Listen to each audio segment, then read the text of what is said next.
മല കയറാൻ ഇറങ്ങി പുറപ്പെട്ട ഒരു ചെറുപ്പക്കാരൻ്റെ കഥ ഞാൻ കേട്ടിട്ടുണ്ട്. അയാളുടെ അമ്മ നേർന്ന ഒരു നേർച്ചയായിരുന്നു അത്. അടുത്ത പ്രഭാതമാവുന്നതിന് മുമ്പ് മലമുകളിലെ ആരാധനാലയത്തിലെത്തണം. അയാൾ സന്ധ്യയോടെ പുറപ്പെട്ടു. നടക്കാൻ ഒരുപാട് ദൂരമുണ്ട്. അതൊരു കറുത്ത രാത്രിയായിരുന്നു.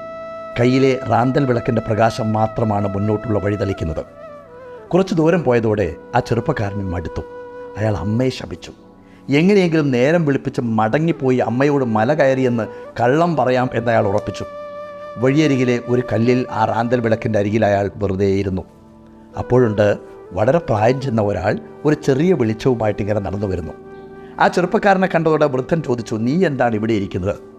ആ യുവാവ് പറഞ്ഞു, എൻ്റെ കയ്യിലുള്ള ഈ വെളിച്ചം കൊണ്ട് ഈ ഇരുണ്ട രാത്രിയിൽ മുന്നോട്ട് പോകാൻ വയ്യ, എനിക്ക് മടുത്തു. ആ വൃദ്ധൻ പറഞ്ഞു, നോക്ക്, ഈ ഒരു ചെറു വെളിച്ചം കൊണ്ട് ഏത് ഇരുട്ടിനെയും അകറ്റി എത്ര ദൂരവും നമുക്ക് നടക്കാൻ പറ്റും. നീ റാന്തൽ വിളക്കിൻ്റെ വെളിച്ചം ഒരു പക്ഷേ 10 അടി ദൂരത്തേക്കുള്ള